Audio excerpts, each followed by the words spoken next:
के बीच झगड़ा करना कोई बुरी बात नहीं है।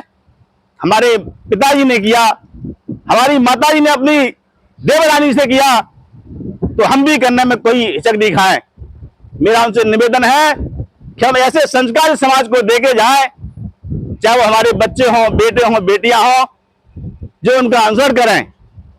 भगवान कृष्ण ने गीता में स्पष्ट कहा है कि यद्यदा श्रेष्ठा तत्र देवे तरोजना सयत प्रमाणम कुरते लोकस धन वर्तते।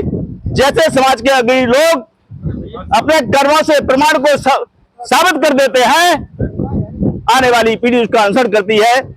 इसी के साथ मेरा सबसे निवेदन है, बुजुर्गों से भी और बड़ों से भी, कि संस्कार वो करें तो आने वाली पीढ़ी और समाज को उसका लाभ मिले।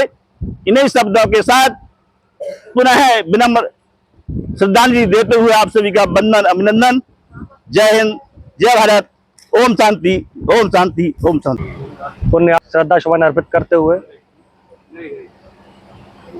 निश्चित रूप से आप ही का परिवार नहीं, पूरे गांव से ही हम लोगों का बचपन से व्यक्तिगत रूप से जुड़ाव है।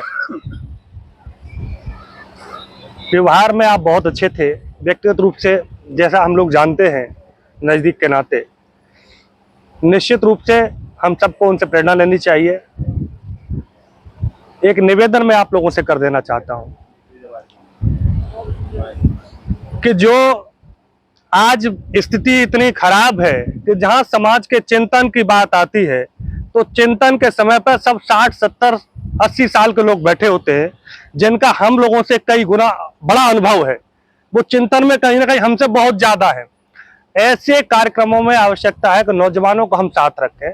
तब हम घर आके कह के आते हैं कि वहां तो शांति है, तू क्या करे, तू घरे रहे, मैं जा रहा हूं वहां।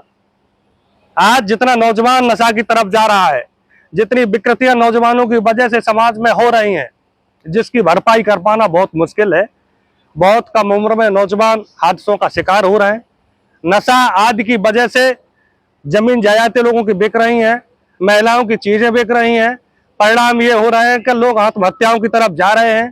तो निश्चित रूप से मेरा एक ही आप लोगों से निवेदन है कि जहां चिंतन का सवाल हो वहां नौजवानों की संख्या अधिक रहनी चाहिए, न कि बुजुर्गों की। बुजुर्ग साथ लेके आए, इसमें कोई दो राय नहीं। बहुत सारे बिंदुओं पर प्रकाश सब लोग डाल चुके हैं। मैं पुनः, चूंकि गर्मी बहुत है, इसके साथ विनम्र श्रद्धांजलि अर्पित करता हूँ। तो मेरी सभी पवित्र आत्माओं, ये बड़े दुख की घड़ी है, क्योंकि गोस्वामी तुलसीदास ने ऐसा लिखा है कि तुलसी या संसार में दारुण दुख है चार, भूमि में छुटन भैया मरण पुत्र शोक और नार। बहुत बड़ी पीड़ा है। चार दुख बताए गए गोस्वामी जी ने।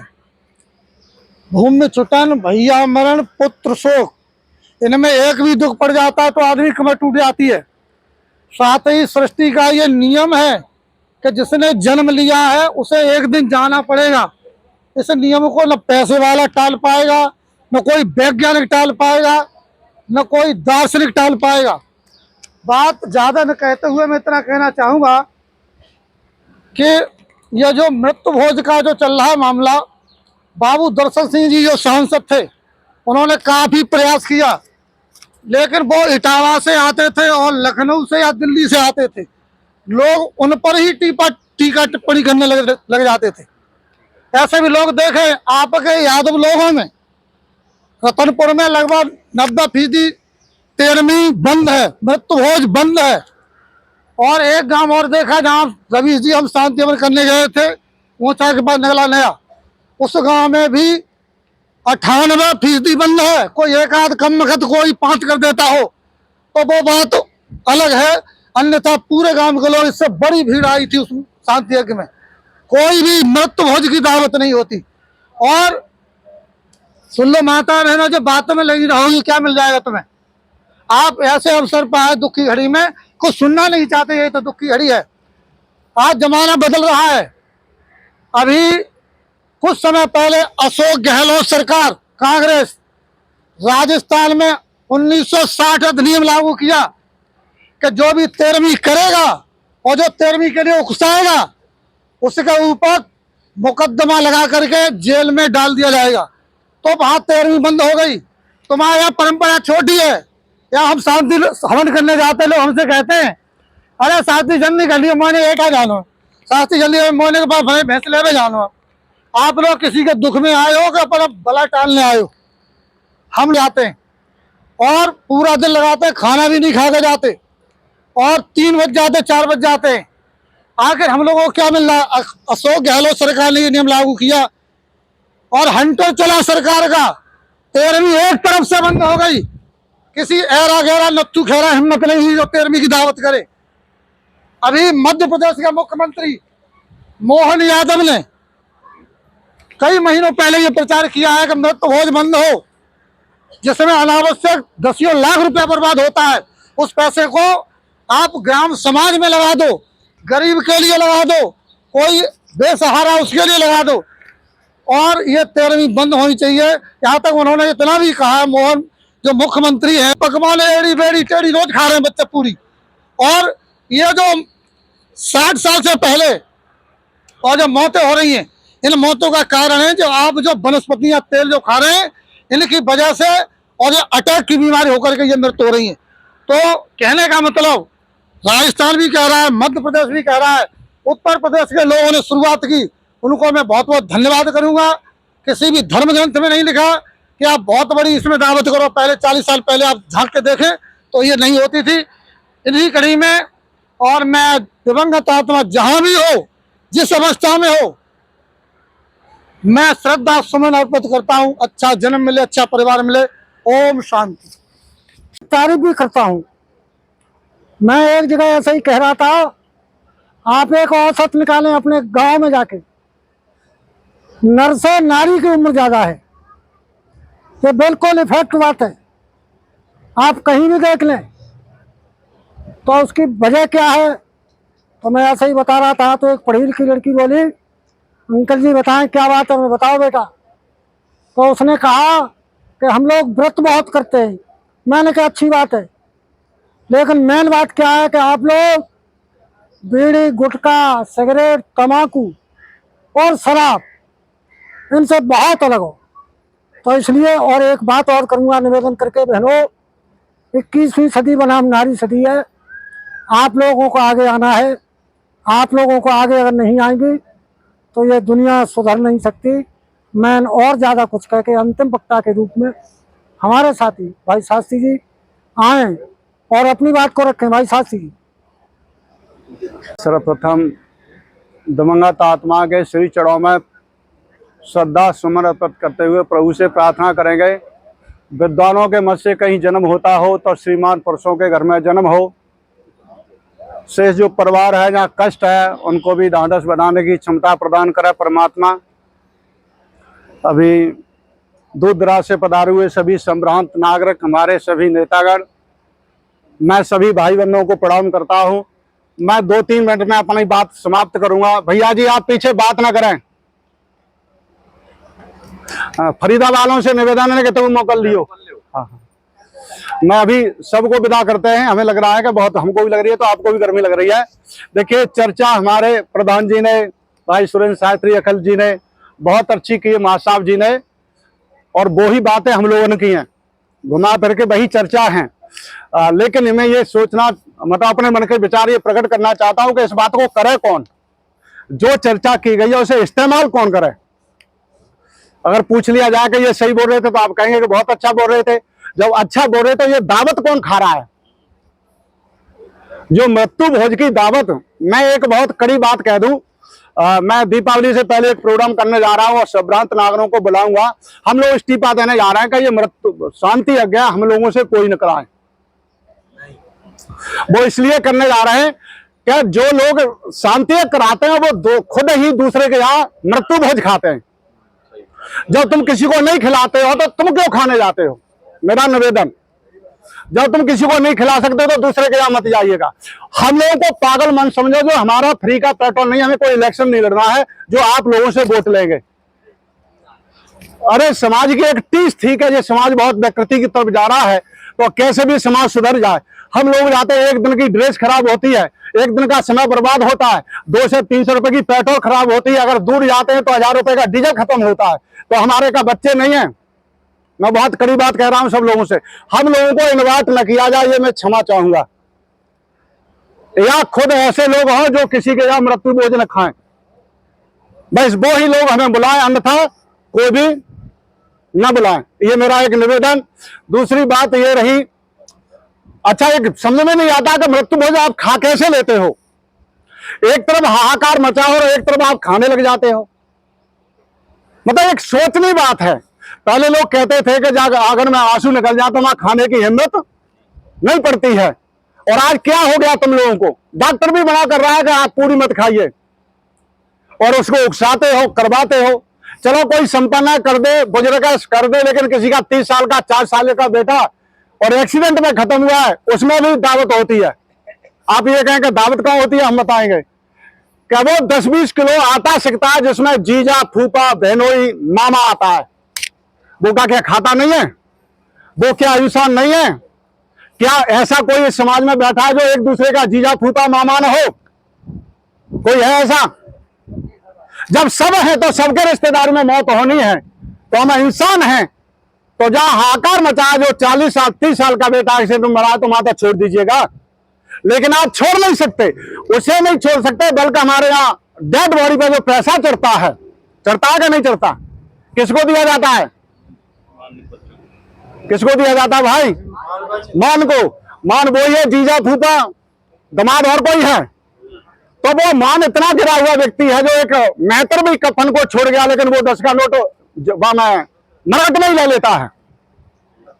मैं क्षमा चाहूंगा, थोड़ा सा इंसानियत थोड़ी जगा लीजिएगा, हम कैसे आदमी हैं।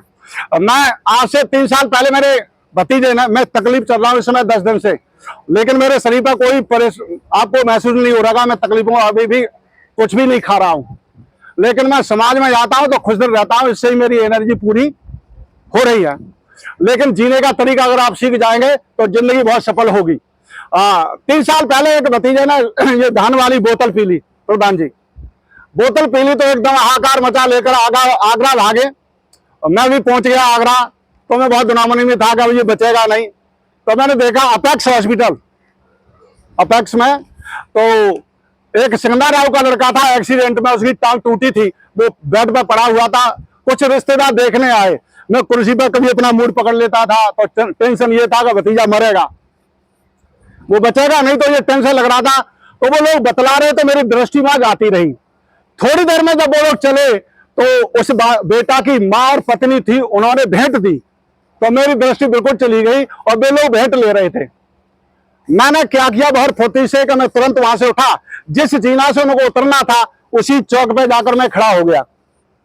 मैं था परेशानी में, लेकिन मैं खड़ा हो गया। जैसे ही वो उतर के आए तो मेरे बिना परिचय था, लेकिन मैंने नमस्ते जी, नमस्ते की। अपनी कहाँ के रहने वाले हो? कैसे करना राव के यहाँ कैसे आए? क्या ये हमारा रिश्तेदार एक्सीडेंट में परेशान था, टांग टूट गई, उसे देखने आए। तो मैंने आपको यकीन बता रहा हूँ, बहुत गुस्सा में कहा था कि मैंने, तुमको शर्म नहीं लगी? किसी रिश्तेदार को आप देखने आए, तुम्हें तो 50,000 1 लाख की गड्डी लानी चाहिए थी कि लेसा इलाज कराइएगा। आप इस डेड बॉडी पर, यानी जो मौत की सैया पर मरने वाला व्यक्ति है, उस पर भी तुम भेंट ले रहे हो। कभी आप लोगों ने, हमने भी सोचा है? हम लोग भी यही करते हैं। वहां तो बहुत दुख में जा रहे हैं, वहां भी भेंट ले रहे हैं, वहां भी स्वाद ढूंढ रहे हैं। तो कभी सोचा कि हम इंसान हैं? मतलब कभी सोचिए कि हम इंसान हैं कि नहीं? वैसे हम बहुत अच्छे कपड़ा पहनकर या ऐसे वैसे बन के डोलते हैं, लेकिन कभी अंदर से सोचा कि हम इंसान हैं कि नहीं? देखिए, हमने कथावाचक को तो एक बात कहूंगा, कर्म का फल सबको भोगना पड़ता है। अच्छे रास्ते चलोगे, अच्छे विचार होंगे, तुम्हारा परमात्मा या तुमको कर्म का फल अच्छा मिलेगा। मैं अभी 4 दिन पहले आगरा में एक पंचायत में आपके किसान यूनियन के मंडल अध्यक्ष मुझे मिलवा ले गए, और ऐसी पार्टी में मिलवा ले गए जिनके पास कोल्ड चिलर, पंप, कॉलेज, भट्टा बहुत से थे। क्या गुरुजी आप आ जाओ, उनकी पंचायत करोगे? मेरी भाई क्षमा चाहो, ऐसे हम तो उनकी प्रॉपर्टी नहीं कर पाएंगे, हम कैसे करेंगे उनकी पंचायत? लेकिन नहीं माना, वो गाड़ी से उठा ले गए। पंचायत में गए तो 2 लड़के आए नहीं, 4 बेटा थे, एक मर चुका था। जो मर गया था लड़का, उसने अपनी प्रॉपर्टी अपनी बहन के नाम कर दी थी। ध्यान रखना बहुत अच्छी तरह से। बाप मौजूद थे, पत्नी खत्म, मैंने ही शांति किया। जब चर्चा हुई तो जिन्होंने पंचायत में बुलाया, दोनों भाई नहीं आए।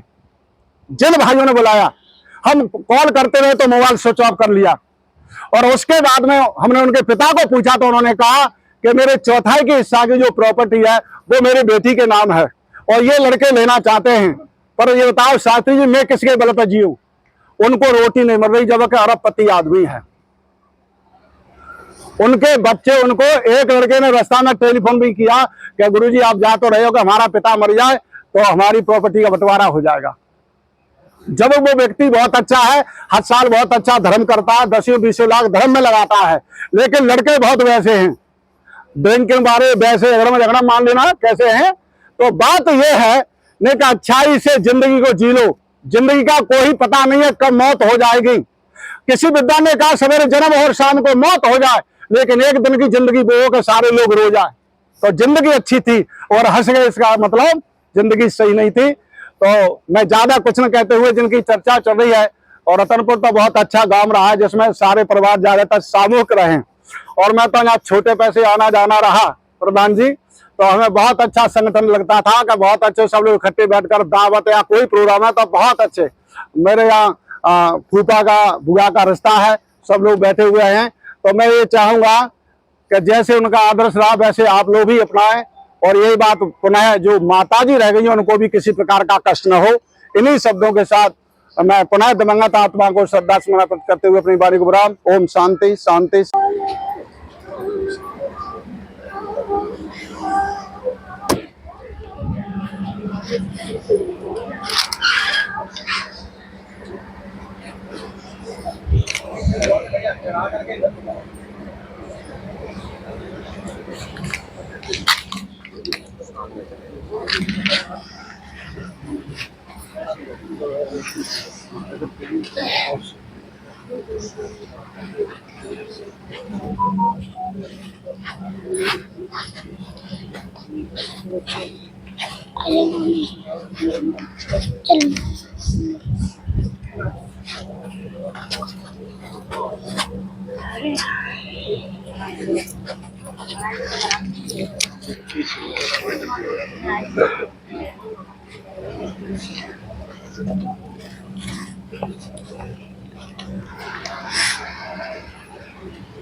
एक लड़का बना जो खुद इधर हो जाए, जल्दी हो जाएगी ना। उधर मोटर से लेकर रहे आओ ना रख लिए तो ये लोग इधर एक जगह खड़े हो जाओ ना, लेकर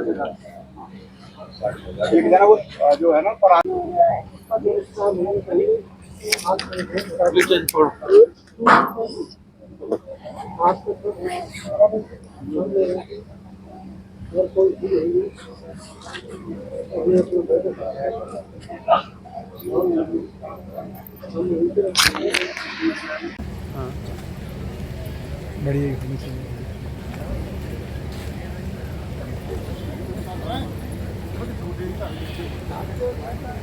मैं Shivani Yadav, ABP live news channel को सब्सक्राइब करें, लाइक करें, कमेंट करें, शेयर करें। छोटी से छोटी, बड़ी से बड़ी खबर देखने के लिए धन्यवाद।